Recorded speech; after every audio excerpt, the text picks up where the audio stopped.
Unturned is presented by UpdateAI. With customer success, all of us want to just tell our clients how to do something, right? Because it would be so simple if we would just say, go do X, Y, and Z, and you'll get the most out of the product. But we can't do that. We have to perform this magic of inception. We have to get them to realize it's their own idea, and then they go and put it in place. And we have to not be offended when they get the credit for taking that idea and running with it. So it's about finding your champions. It's about planting the seeds early and often. Where there's friction, there's also growth. But when you do, one of the things that I'm learning right now is when you do feel that empowerment to speak, how do you balance where that change or friction can be implemented? It can't always just be tear down, tear down, tear down. We teach people how to treat us. And that is true with customers in Slack.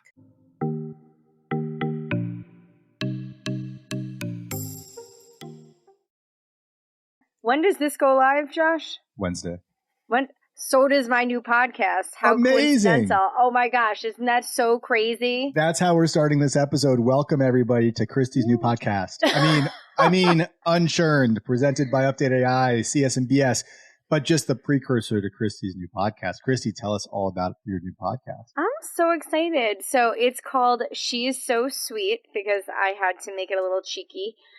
But sweet is spelled S-U-I-T-E, and it's intended to just interview women in the C-suite, primarily in tech, but all different roles. So I've got folks in chief product officers, chief financial officers, CEOs, CROs, CCOs, and so I'm really just trying to expand our visibility into how all of these wonderful women have gotten to where they are in their career. So it's really journey-focused storytelling. I get to ask them a bunch of questions, and selfishly, it's just an opportunity for me to learn from some of the industry's best. I actually have someone from John's organization teed up for the next couple of weeks from user testing, their chief product officer.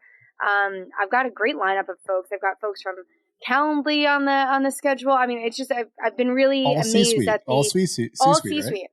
I even got the CEO of Hootsuite responded to me and gave me her comms email address. So we will see. I really shot for the stars with some of the folks I reached out to. Yamini, if you're listening, I tried to go straight to the top. I was like, that is my ungettable get. We'll see. Did not get a response yet. From who? So everyone knows her. Yamini from HubSpot. Oh, for Yamini, yeah. She's the grand poopa of CEO of HubSpot. Yes. So that's my ungettable get. So took a shot, sent a message. I'll definitely have to back channel and try to find somebody who can help me there. But so far so good. I'm launching with three awesome stories, 3 women in 3 different roles, different types of organizations, and then I've got a bunch coming over the next couple of weeks. I love the new title. We've been playing around with some new titles for my weekly posts and things like that. And we have sort of settled on Do Less with Jess, how to be productive in customer success land. See, I think it's just fun when you have a fun title. I will actually say, John, Michelle responded to me because she goes, I love a good pun. She goes, I love a good pun, so this is great. She goes, the title alone. I'm like, so nobody has thought it's terrible, the idea. So that's good. Well, speaking of shooting for the stars, let's introduce our guest who's already introduced herself. She violated the rules, just like they always do on me. Yeah, John, you've been quiet this time, but you know that you're usually perpetrator number 1 on this. So anyways, I would like to introduce to everybody UpdateAI's new head of customer success and community, Jess Cohen. Hi, folks. My name is Jess. I'm the new head of CS and community at UpdateAI. I joined earlier this year in January, so it's been a whopping 2 or 4 weeks, depending on when you start counting. And I'm super excited to be here today. And yes, awesome. They're making fun of me with the reach for the stars because I, like most children, wanted to be an astronaut when I grew up. However, I, unlike other children, didn't give up on that dream until I was 24. And basically I took a nerd camp class in astrophysics when I was 13. And while the astrophysics and the math was way over my head, didn't have any calculus yet, really couldn't do that. I fell in love with the story of the planets. The idea that Earth, Venus, and Mars basically follow the Goldilocks rule. One is too hot, one is too cold, and one is just right. One is too far, one is too close, and one is just right. And over like that. And I went home after that summer and said, this is what I want to study for the rest of my life. And I read everything that Carl Sagan had to write. And in particular, Carl Sagan, a little stuck in the 80s and 90s, and said that when we go back to the moon, and more importantly, when we go to Mars, we have to take geologists. These are the people who know what rocks to pick up. Now, he was a little short-sighted, didn't really understand all the advances we were going to make in robotics and things like that, but that's okay. And so I walked into my undergrad and said, I want to be a geologist. And from day one, I was a geology major. It was never a question of what I was going to do. And then when I finished up, I spent my senior year working at the Lunar and Planetary Institute, which is associated with NASA in Houston. Did my senior thesis all about water rings in basins on Mars, if you want to know about that. And then went straight to grad school for lunar geology, and really thought that this is what I was going to do for the rest of my life. And then I, A, met my husband, and B, decided I liked people too much to just sit in front of a computer all day, every day, and said, maybe it's time for a switch. And so I walked away with my master's and went to work as an environmental consultant, cleaning up Superfund sites, and then eventually went back to school because I realized if I was going to do that for the rest of my life, I would rather write the regulations than read the regulations. So I went back to school, ended up back at MIT, where you basically have 2 weeks at the beginning of the semester to find someone to pay for your education, lest you end up lots and lots of thousands of dollars in debt. And I actually ended up working for a group that was focused on process improvement, which is how I ended up in what I do today, which is a combination of organizational behavior and change management. Can you tell I've told that story multiple times before? I mean, I feel like that's the podcast. Like, and scene. I mean, can we just talk about rocks? For shit, I'm in. Like, I just watched a TikTok about so now he's an expert. Tell us about your TikTok. No. I want validation here. This is not experts. I watched one TikTok, and there's, maybe you know this. Please tell me I'm an idiot and that I shouldn't learn from TikTok. But there's a guy, I forget, his last name's Green, and they posits that the moon is actually a remnant of our Earth and vice versa, and that there was a cataclysmic event that happened eons and eons ago, and that another planet, crashed into our planet. And they're now discovering that some of the things in our mantle are actually the same exact rocks that are in the moon. Is that so Jesse? Yeah, Josh, I hate Am I kind of Josh, I hate to disappoint you. He's actually correct. Yes, he is. Wait, your TikTok feed is very different than mine, John. Yeah, I scroll past the girls really quickly. Oh my god! And I go to the science. Could have more different TikTok feeds. Okay, all right. Okay, so I'll go find that one. For everyone out there listening, John is 100% correct. There was a protoplanet in between Mars and Earth that eventually crashed into the Earth. And for those of you on the video, I'm going to do a little something with my hands. For those of you who are not, I'll try to describe it. Basically, if you have Earth is your left fist and the other planet is your right fist, your right fist crashed in at such an oblique angle. It's called, instead of kind of dead on, it was an oblique angle. And what happened was it went off, but because it was such an oblique angle, the original planet actually just kind of kept going. It didn't completely get destroyed. But what stayed got caught in what's called the accretion disk, I think. Yep. This idea You're correct. Thank you. This idea Thanks for validating, John. Parts of what was left kind of got caught in the Earth's gravitational field. So essentially we had rings like Saturn did for a little bit. Yep.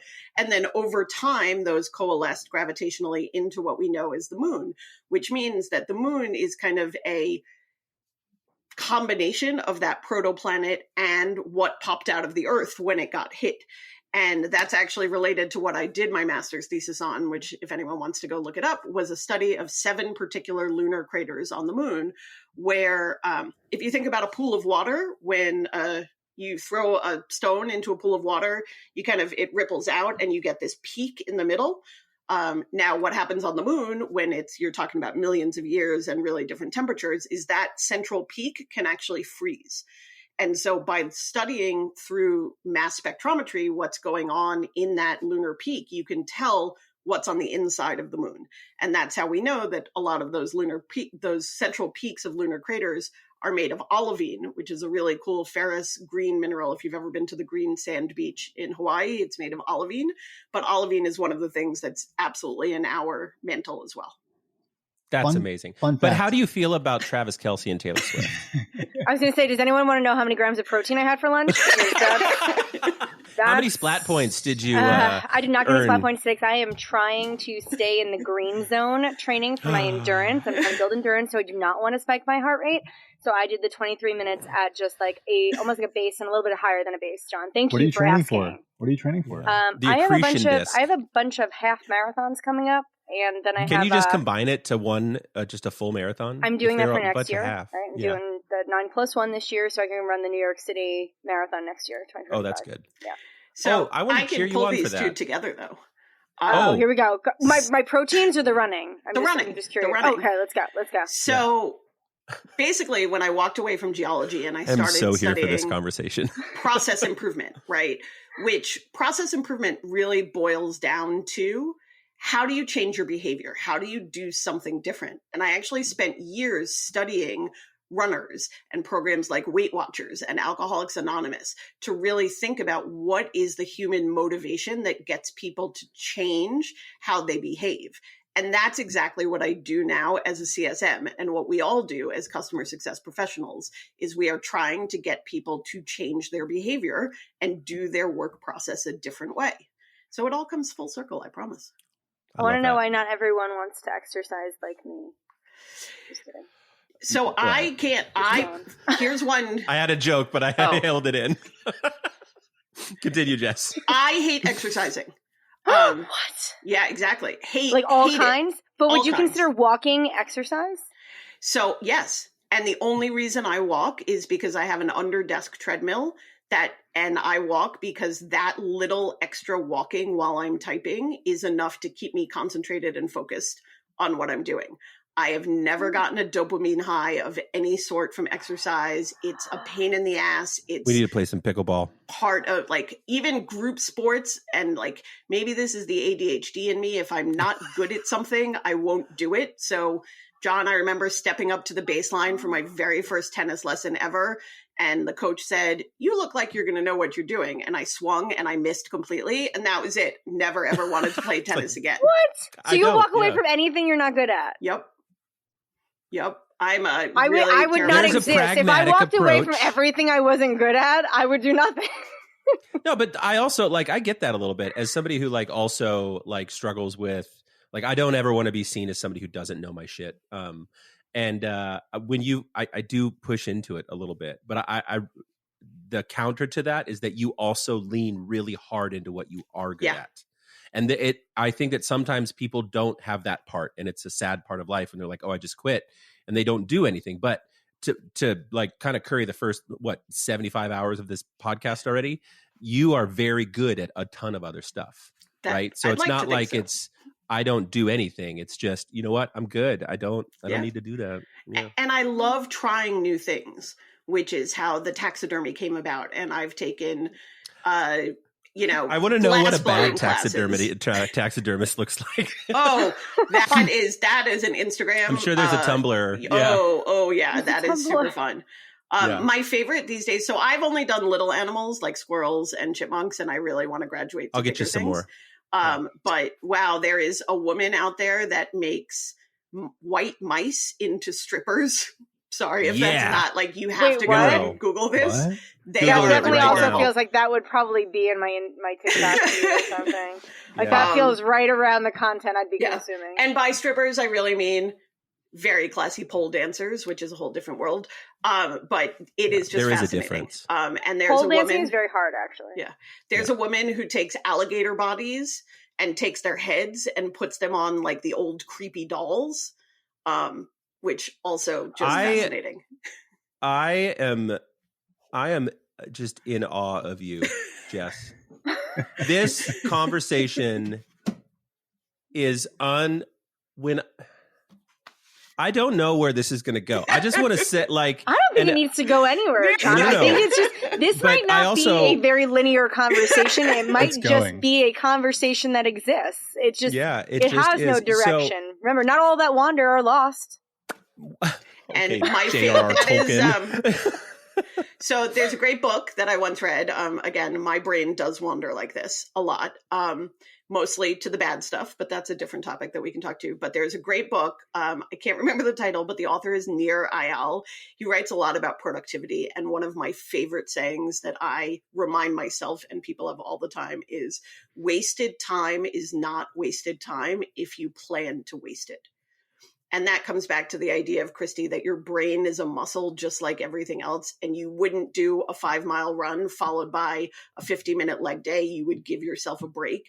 And that break is not wasted. Your brain needs the same thing, especially when you're trying to adapt to new behaviors and learn a new way of working. You have to give yourself that time off as well. Ooh, that's really good. Well said. Should we start our time off now? Like, I guess... So so Jess, you mentioned that what really intrigues you is organizational change. Yes, you've been a change agent in Slack and all these other organizations. What's coming into UpdateAI? What's the biggest organizational change that you'd like to see? You don't want her to fire you live on the podcast, do you, John? That's like awkward for everybody. We are going to bring on every UpdateAI employee and be like, what does Josh need to do differently? Oh, I mean, I know I'm setting myself up here. This is like, she's got a whole ammunition for this. Josh, let her speak. The floor is yours. So I'm going to tell a story of what happened last week, Josh, if that's okay. Josh and Kristi Gaunt and I last week had an amazing 3-day on-site, off-site, whatever you want to call it. We locked ourselves in a room and did a lot of talking and a lot of brainstorming. And it was arguably one of the best weeks of my career. Like, I felt like I was being listened to. I felt like I was listening to exciting conversations, and we were actively making changes to the product. And in particular, towards the end of one day when we were all a little bit tired and weren't really sure where we were going for dinner and all that stuff, Josh said, okay, one more topic before we walk out. We have to talk about these CCO Club workshops. Here's what I've done in the past. Jess, you attended one of them. What do you think? How can how can we tweak this? Like, we don't want to put a lot of work into this, but how can we tweak it to just make it better for the next Boston event? And Josh, you want to share what I said? No, I would like those words to come out of your own mouth. I believe I said something along the lines of, Josh, do you want me to be honest? And he said, yes. And I said, Josh, that workshop was derivative and non-value adding to my life as a customer success manager. And I did not enjoy it. And I did not enjoy it. And I would not recommend it to any friends. Josh, I just came up with your new podcast title. Derivative. What's derivative? Josh Schachter's derivative. Josh Schachter's derivatives. Wow. And wait, Jess, should we ask but Kristi did you build and John back for up their after that? honest? No, she didn't. I feel like I had a very different experience, and I feel. How many did I do? I did. No, Kristi. Just to be fair, Kristi, you and Jess were at the same workshop. Which one? This is the one in New York. But the one in New York. Oh, the New York one. Okay, because there was New York, but then there was also I did the San Francisco one too. Yeah. That's what I'm saying. So like I have perspective of two different groups that had also, I would say, two different calibers of attendees. Yes. So can I preface it with that too? Level of attendees. Right. So correct, right? Like, so I felt like at the San Francisco group, I felt like I was amongst my peers, where I felt like New York had a very diverse group of folks at all different stages in their professional journey. So I got more value. I did not say beneath me. But Josh did. But so I do think I took I took away more from the event in San Francisco just because I felt like I was learning because I was with my peers who were similar experiences, solving same challenges. Whereas I felt like in New York, I was there to facilitate and enable conversation more than I was to like personally grow. Yeah. Can I just add? So the funniest part of that that's a long way of saying derivative. Derivative. Okay. The funniest part of this conversation it's like Pee-wee's Playhouse. Yeah. Derivative. So Kristi Gaunt, our founding AE. John, just get it out. Kristi and Just I get are it out. having a different I know, conversation. we are at a dinner table talking across each other. Yeah. So Kristi Gaunt, you're founding AE. She was sitting right between us, and she was like, it was like she was like first row at center court of a tennis match, and her head just goes back and forth, like just looking for reactions, for my reaction and for Jess's reaction. And she's like, "Oh man, Jess just threw down the gauntlet." But I have to tap myself on the back because I actually just smiled and I said, "Yes, like thank you. Tell me more. Like tell me more. I want to know why this sucked." And you know what? She's right. The content had gotten stale. Jess is a different audience than everybody else. In case it isn't obvious yet, Jess is smarter than most, and everyone on this podcast, yeah, at least in this quadrant here, to her detriment. And she has UX research and design thinking background professionally. She did that for Microsoft, which is like the top of its game. So for her, derivative is new for Jon Johnson. But hey, as somebody who works in UX with Microsoft, let's back up a little bit. Yeah. But she's right. And the outcome of it, by the way, we sat there for 2 hours and just unpacked the whole thing. And we're doing one in Boston, March 6th. And we're blowing it up. And I'm so excited about what we're going to do in Boston because we completely rearranged it all. And it's going to be a freaking awesome event based on Jess looking at me in the eye and saying, "Eyes, I have two. This wasn't fun." And that is the reason I bring up this story is to answer that question of what do I want to change? There is a lot that I want to change. But the awesome thing about UpdateAI is that I have found a set of people who get me, who want to listen to that. Even if Josh were to have said after that 2 hours, you know what, we're going to stick with the original plan, I would have been okay with that. Another one of my favorite concepts is this idea of disagree and commit. I want people to actively disagree with me, and I want them to actively talk to me. And so much of the rest of my career has been, "Hey, Jess, whatever, be quiet. You're disrupting things." And I feel like I've finally found a place where I don't get told to be quiet, which is really cool. So I'm gonna poke and prod a little bit based on our first conversation like 2 years ago in a rainy backyard of New York City. I also have a similar personality trait where a lot of times I am told to be quiet and to sit down and why do you have to be the first person to talk? You're always speaking. You always have an opinion. And I'm putting a negative slant on it. And I also believe in assuming positive intent. So I know that may not always be what people intend. But, we've talked about this in the past, and like where there's friction, there's also growth. But when you do, one of the things that I'm learning right now is when you do feel that empowerment to speak, how do you balance where that change or friction can be implemented? It can't always just be tear down. Like I said before, I actually really love that. Like Josh is the right audience for that feedback. And I love that. I don't think that I could have that feedback because I don't necessarily have like the analytical side. I'm very emotionally driven. So I'm just going to be like, you hurt my feelings and I didn't laugh enough. And maybe I didn't feel pretty, right? Like that's the feed. And it doesn't matter to Josh. Thank you. I know I'm working on it. But really, I want to know your thought process around, you're coming into this new role. This is your first head of CS and community role. And I love this for you, but also you're also going to learn when to not hit the big red button that says you're fucked. Yeah. Talk to me about your thought process there. And you have the analytical mind. So I know you are in your head saying, I shouldn't have said that, or I should have said that, or Analytical doesn't even begin to start to describe it. You also have to remember. Is anal retentive? That's what I get called. So years and years ago, I had a mentor who said, "Jess, what you see as passion, a lot of other people will see as aggression." And that really resonated with me. And that does come back to the idea of assuming positive intent and things like that. It is hard. And John, I have gotten it wrong so many times. And let's be honest, I got it wrong in my last job where, I hope no one from Watershed is listening, I was fired because I made engineers cry. That's what they That's a hard thing to do. That's a hard thing to do. Yeah. Now, I could, defend myself by saying I'm 20 years older than a lot of these engineers who are coddled and entitled, or I'm a Jew from New York, and this is really how our speech patterns. There's research about this. Do not make me laugh. Go look up Deborah Tannen. This idea No, of... I love listen, this. I'm from Long Island. I'm all consuming. I'm on board. I'm really, a Jew from New truly, York. this idea that, like, as children, especially Ashkenazi Jews in the tri-state area, are taught to question everything. That's part of our value. And it is not appreciated by everyone. It's also, it's okay to have a conversation like this where 4 people are trying to interject and yell over each other.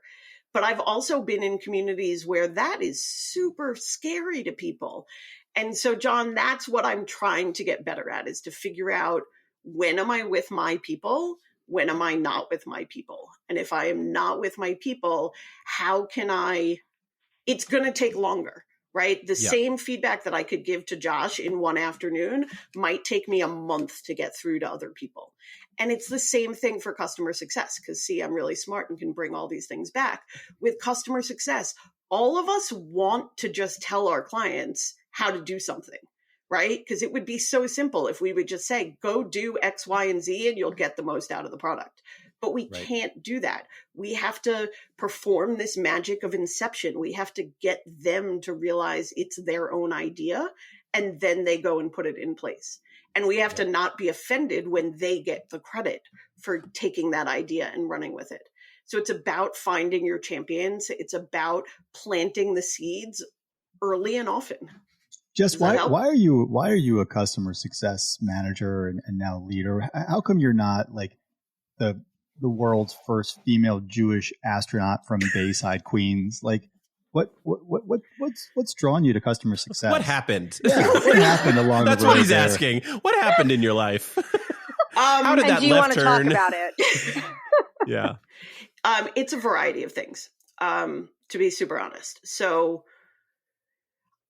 if we start from, like I was saying before, I decided I really liked people, which meant I was never going to be an academic. I was never going to be a researcher full-time. I was never going to be the person who just sat in a room and studied something forever. I will never forget the day I walked into my professor's office and said, hey, look at this really cool thing that I think I found in one of the craters.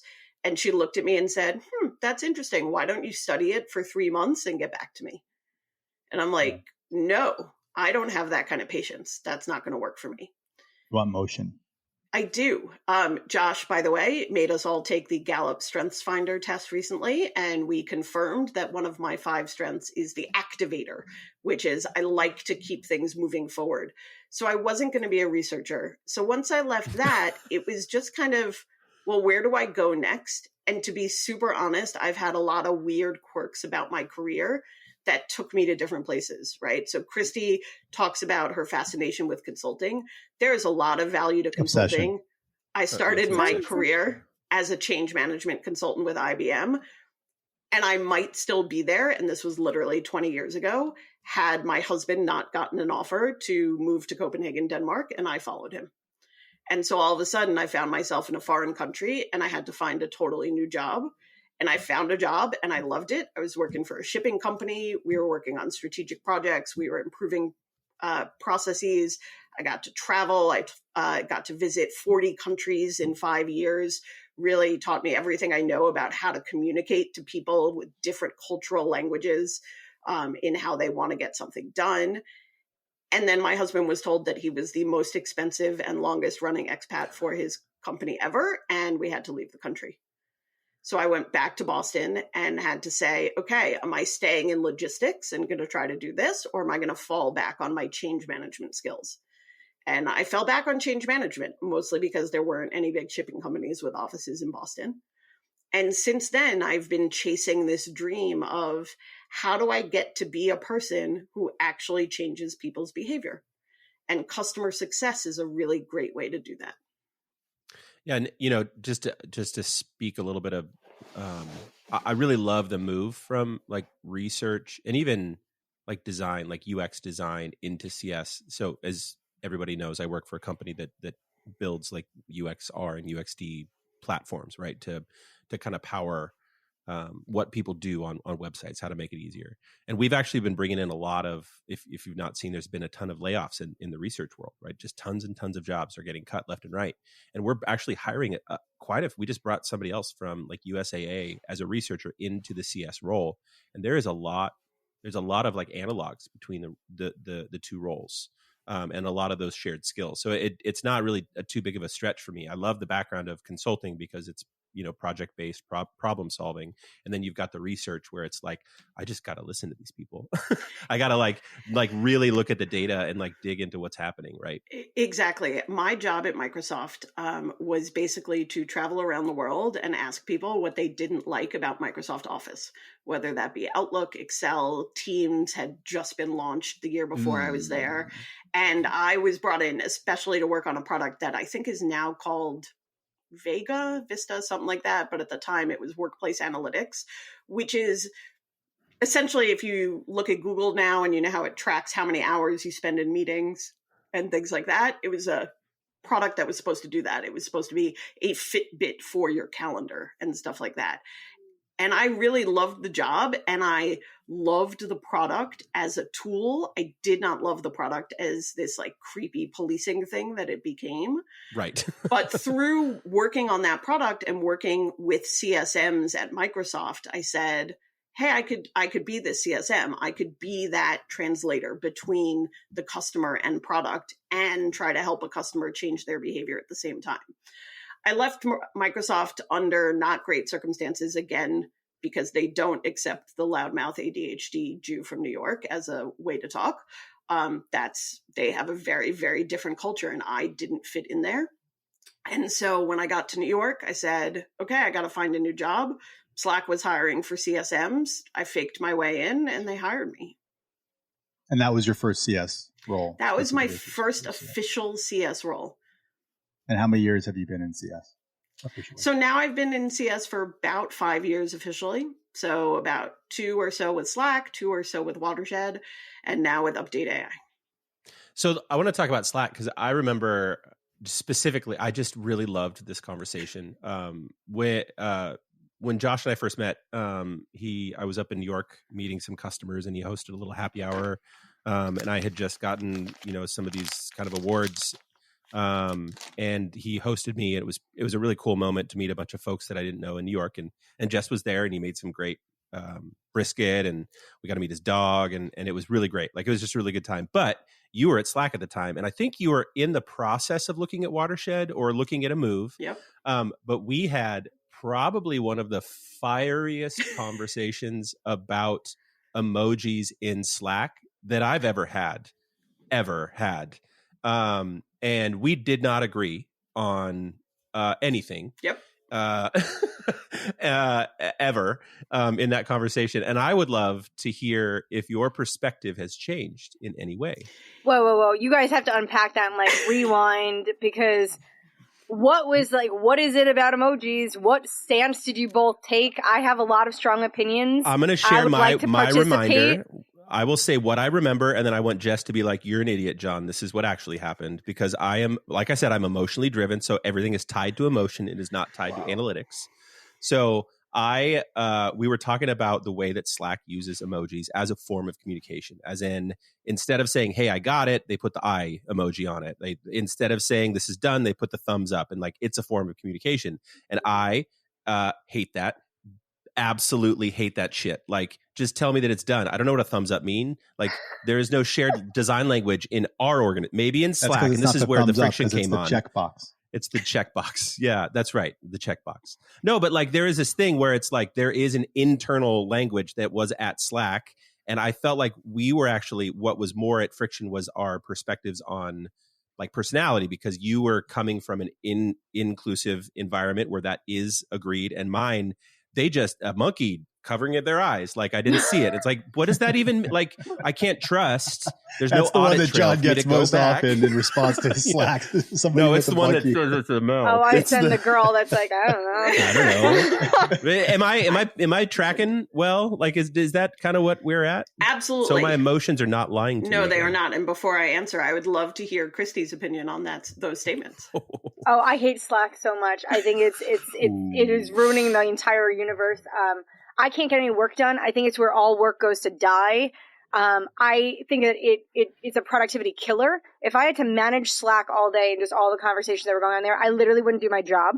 So I ignore it all day. I pay attention to the things that I think need my attention. And then half the things that are in there are in the abyss. And if someone needs to find me, they'll follow up. Wait, hold on. I can't. Time out, I time don't out, time like out, it at all. time out, Ugh, time I'm out, looking at it time now out. and it's making me nauseous. Ladies and gentlemen, welcome to the main event. In this corner, we have Kristi Faltorusso, the queen of Kristi, customer fuck you, If you success. Slack. say it weighing in at Faltorusso. any Fuck you, number, Russo. I will fight you. We are not weighing in at a number, so as long as we are excluding that. Weighing in the other corner, we have the queen of Slack productivity, Jess Cohen. On your count. Fight.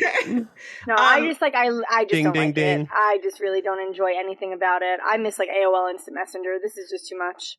So, Kristi, here's the interesting thing. I both disagree and wholeheartedly agree with you at the same time. And I think that those are not diametrically opposed viewpoints. And here's why.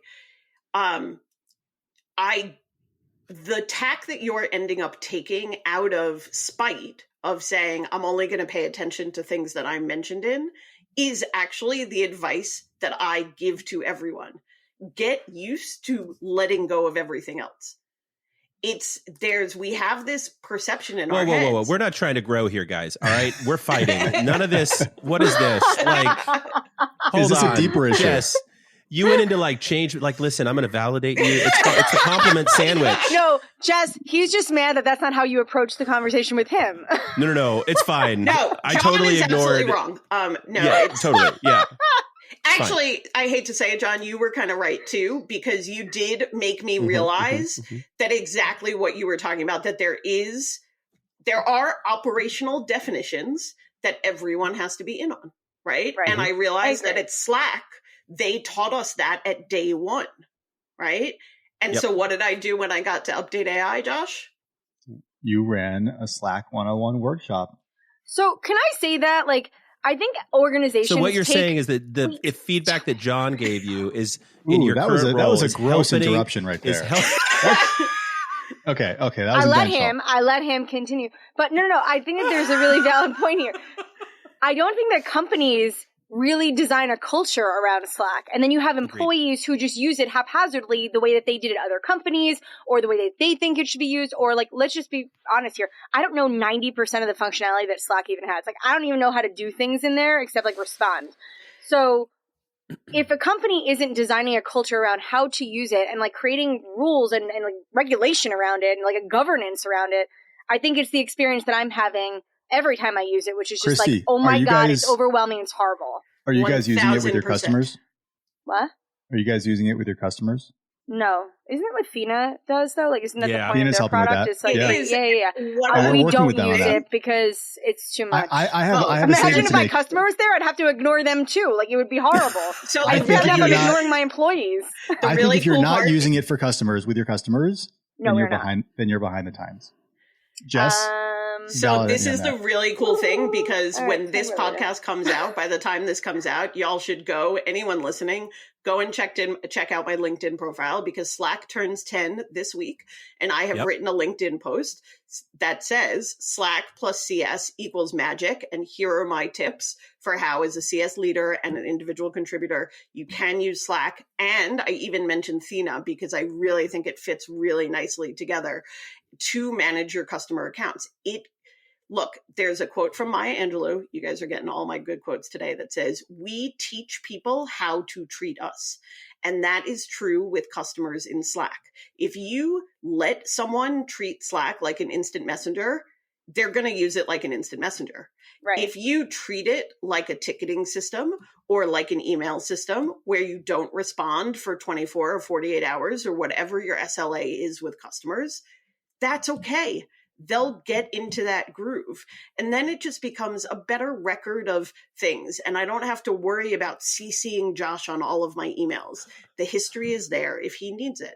And anyone who is listening to this, if you want a lesson in Slack tips and tricks or Slack for CS, please call me. I will show you how you do it. I will show you how we're trying to integrate UpdateAI into Slack and more. I will show you how I'm using Thena, because even though my title is head of CS and community, what Josh doesn't say is he also gave me the support role, which is totally makes sense for starting out as CS. At the very beginning, startups at the stage of UpdateAI, CS and support, very intricately linked, working closely with our engineers to make sure it works. And the ability to triage these tickets and these concepts in Slack, it means that I learn every time an engineer answers something, and I can answer it the next time.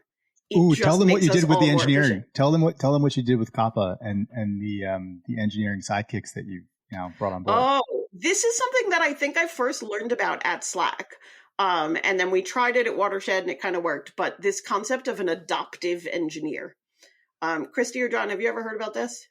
Nope. No, but everybody in my school thought I was adopted. So I feel like Wonderful. I'll adopt you. Aw, thanks, Mom. It's the idea that you usually think of an account team as the CSM plus the AE, maybe a renewals manager, an account manager. Those are the kind of standard folks that you would usually bring to meetings. And I asked Josh and our head of engineering, Richard, if I could assign some of our more junior engineers to an account so that they could see it from kickoff through renewal. It helps them build empathy. It helps them understand what customers are actually asking for. And it makes the customer feel special. The customer now gets to know that their product feedback, they could trust me to take it back to the engineer, but they also get the experience of talking directly to an engineer. And the engineer learns how to talk to a customer and how to say, hey, that's a great idea, but I don't have time to build it right now. I just think it's a win-win all around. This isn't why they cried at the last spot, is it? The engineers? Alas, no. That was for different reasons. That's good. No, I like that model. I mean, it makes a lot of sense. And I'm not saying you could do it with every engineer. And I'm not saying, it particularly works at UpdateAI because our engineers, while they focus on things functionally in different sprints, they're essentially full stack engineers. Right. So if there was a back end engineer and a user just wanted to talk about front end design stuff, never going to be a great situation. But we have the flexibility in the smallness, and I hope you will have either Kappa or Jason on this podcast at some point to talk about what it's like. I love that. Well, last question for me. What does success look like for you in this role? Let's look a year in the future, right? If we're going to go 12 months in the future and where the roadmap looks like, what your team looks like now, what does success look like? How do you track your success as a head of right now? So Josh would kill me if I didn't say that we have our Series A funding within a year. That's going to be success. That means that we've got something that people want. And then personally, for me, it's that we have put out a product that I can't live without. I am That's good. A targeted user. I feel like in some ways, walking into UpdateAI is like walking into my own personal IT company, where I get to say, here are the features I really think we should build. Here are the tweaks that I would make to how we're doing something. Here's how I would go to market. And Josh and Richard and Sergey and Kristi and everyone on the team are saying, yeah, Jess, you've been doing this for 5 years in CS, 20 years in organizational behavior and change management. We understand where you're coming from and we're going to build it. Now, they're not going to say yes to everything, but that if we can do that, and then I can go out and sell that, and then we have 100 customers that are actively using every piece of our product, that's success for me in a year. That's awesome. Well, on that, I've used every word No. that I know in my dialogue. This has been No, listen, I mean, my comment is just that we're so thrilled to have Jess on the team. I've known Jess for a couple of years now, actually the same amount of time that I've known you, Kristi and Jon. And when I found out she was available to join us, I just like immediately jumped out of my seat. I was so excited. I posted last week of like the top skills to look for in a head of CS, and she checks the box on all of them. I mean, her background in UX. He also wrote the list after hiring me. Right. but I that's did, okay. yeah. I reversed it. Yeah, that's fine. Yeah. Well, wasn't going to give that one up. But structure. Oh my God. It's like Josh is getting. He's all. Yeah, I know what you're thinking, Jon. If, Josh, you want the structure or you don't want the structure. Yeah, No, I it's want like the structure like so you're bad. so unstructured that it makes want the me structure nervous to so hear how bad. structured she is. Like I'm panicked. Yeah. So I actually think that's why Josh and I work well together, because I'm going to lean so far in the other direction and he's going to lean so far in one direction, and then we're going to meet in the middle and find something that works, which is great. Because it's so much better than what I've been told in the past, which is just go away. We're too soon for this. We're too early. People can't follow it. Don't worry. Josh lets me put that structure in place. And then if we walk away from it 5 days later, I'm okay with that. I know you didn't really mean that thumbs up, but it's there. I'm sorry. The emojis. Yeah, so that's the other strength that we came up with, that my top strength is an arranger. And so I now have a new alter ego that's called the Power Arranger. And so if anyone wants structure lessons also, and this is, no joke, 2 weeks ago was diagnosed with ADHD. I'm 47. Like, that's insane that I went my whole life without knowing that. But I now look at that and I can see, like, we think of people with ADHD as not being structured and not being organized. I developed that superpower because otherwise I would never get anything done. Right. And so now it's kind of cool to be able to share that with other people. That's awesome. Well, Love that. thank you for sharing that with us today. Thank you for sharing everything about your rich background. And we are looking forward to make your moonshot happen at UpdateAI. Yeah. Oh, look at that. Yeah. Thank you, Josh. Thank you all for having me. This was a blast. I'm going to go take my medication.